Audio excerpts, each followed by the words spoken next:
They came without warning.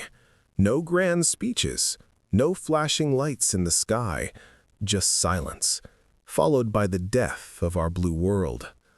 Cities turned to ash within hours. Oceans boiled. Billions vanished beneath fire and shadow. And yet, across the ruins, one truth burned brighter than the alien suns that replaced ours. Humanity does not surrender. They thought we were broken, a dying ember fading into the void. But they misunderstood what we are. We are the species that crawled from the mud, stared into the abyss, and built rockets out of our own nightmares. Every loss only made us harder. Every scream echoed into resolve. From shattered orbit stations, from hidden colonies in the dark, whispers spread Earth had fallen, but humanity had not. We learned. We adapted. We became something the galaxy had never seen. A wounded animal that remembers who drew first blood. And when the stars themselves trembled at what we unleashed, the universe finally understood humans don't just fight to win. We fight to remind the cosmos what happens when you take everything from us. Because we don't beg, we don't kneel, we rebuild, and then we take everything back. So tell me, when Earth burns and the last human still stands, who really owns the galaxy? If that sends chills down your spine, hit like and stay till the end, because this is just the beginning. The year was 2236, and Earth was quiet again. Too quiet. After decades of wars, famine, and climate collapse, humanity had finally started to heal. The scars on the planet were deep, but the people were stubborn as ever. They built new cities that shimmered beneath glass domes, reaching toward a sky that had finally begun to forgive them. Dr. Lena Ward, an astrophysicist at the Lunar Relay Station, often joked that she worked in the calm between catastrophes. She'd say it with a tired smile while sipping synthetic coffee, staring at the blue marble she still called home. Down there was her family, her husband, her little girl, and their small garden where real tomatoes grew. She'd watch Earth spin, whispering to herself, "We actually made it." Across Mars, miners laughed as they hauled new veins of cobalt from the red soil. On Titan, the first ocean harvesters sang work songs while their drones danced over methane seas. Humanity had stretched across the solar system, not to conquer, but to survive, to belong again. But the signals had already started. They came as faint static at first, background whispers from deep space, dismissed as cosmic noise. Lena noticed the patterns first, repeating sequences, too deliberate to be natural. She sent the report to command. They shelved it, told her she'd been working too many double shifts. Still, the unease grew. Pilots began to report strange flashes near the asteroid belts. Ships returned with deep, circular scars along their hulls. No one could explain how.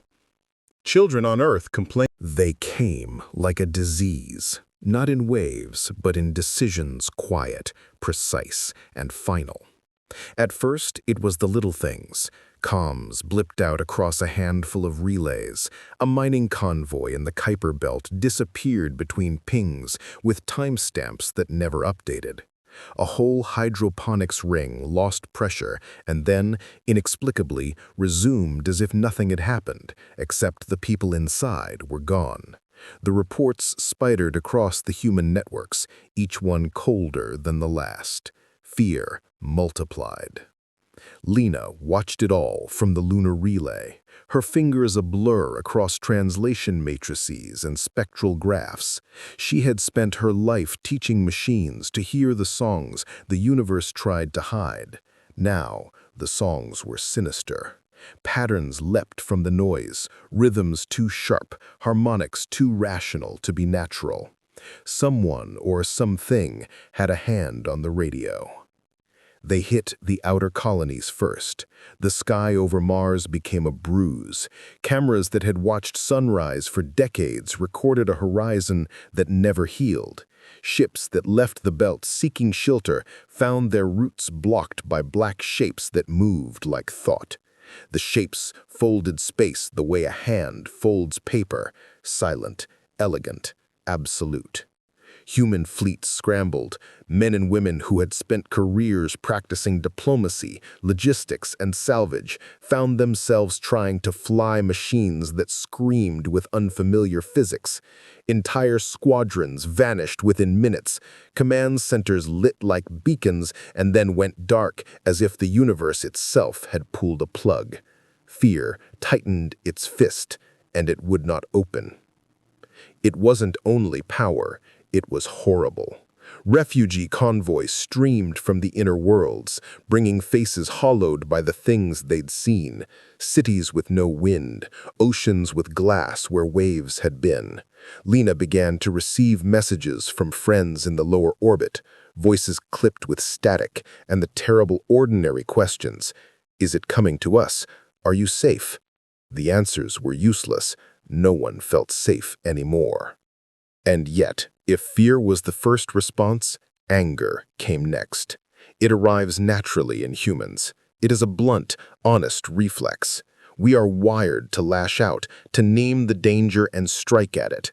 Small communities cut off from command, improvised.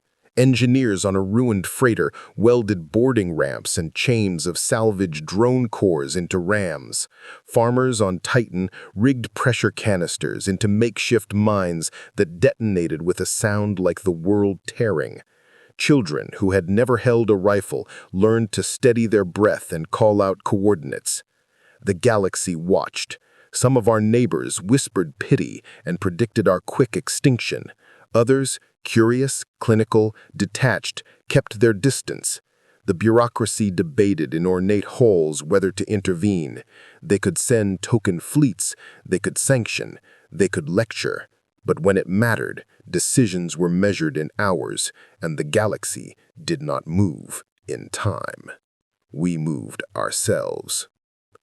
Lena did what she knew best. She tuned. She listened until the noise offered up its secrets, not instructions on how to make a bomb, not a map to a kill switch, but patterns she could mimic. Humans got good at mimicking. We are mimics of survival.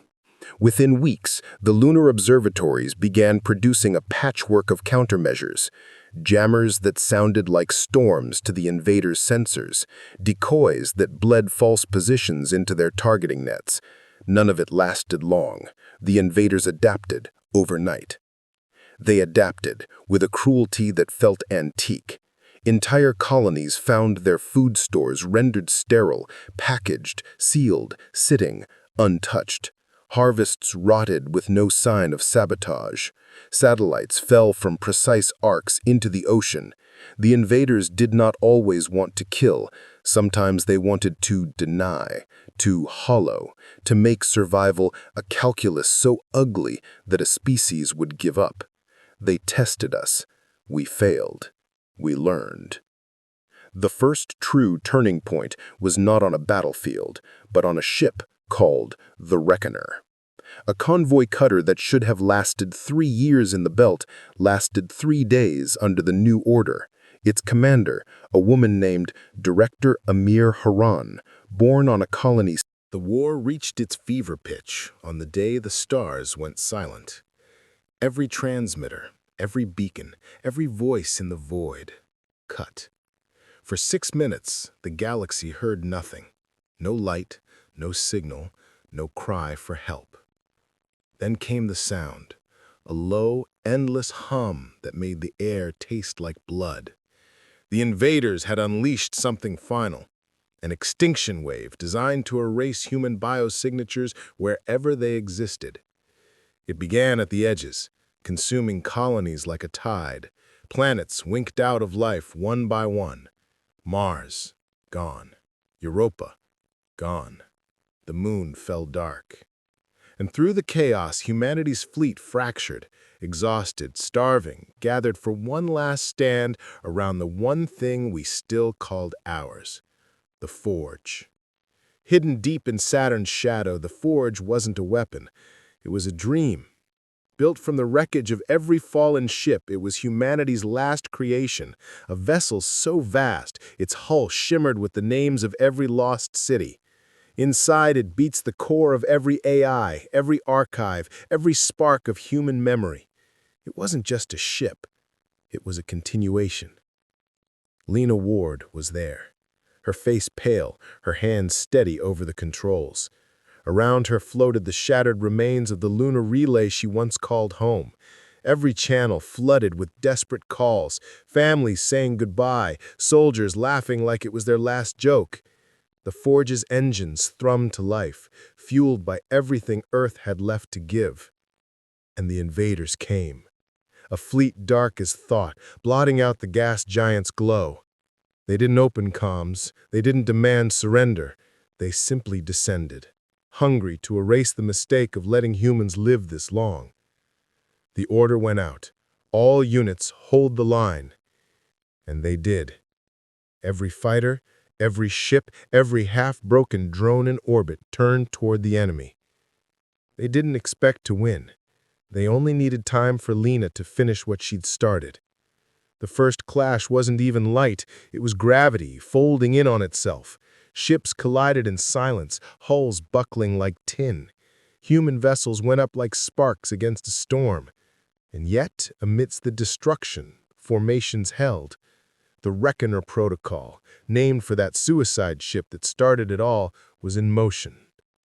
Each loss was calculated. Every human ship that fell drifted toward the Forge's perimeter, forming a shield wall of wreckage. Radiation bled from reactors, turning debris into fire. The Forge pulsed at its heart, gathering the charge of 1,000 dying suns. "Status?" someone asked. Lena's voice was calm. "Not enough." The Forge was gone.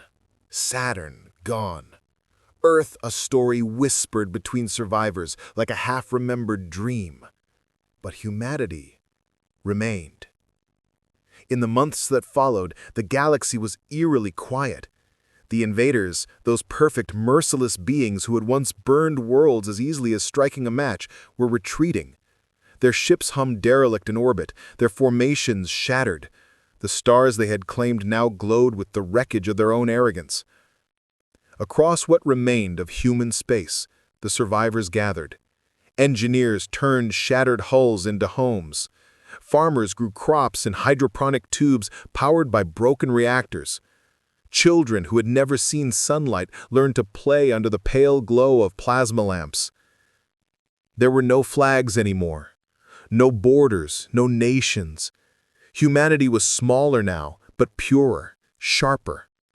Every survivor carried the weight of the worlds we had lost, and every one of them refused to let that weight crush them. Instead, it became armor. They called it the Age of the Forge. Lena's name became legend.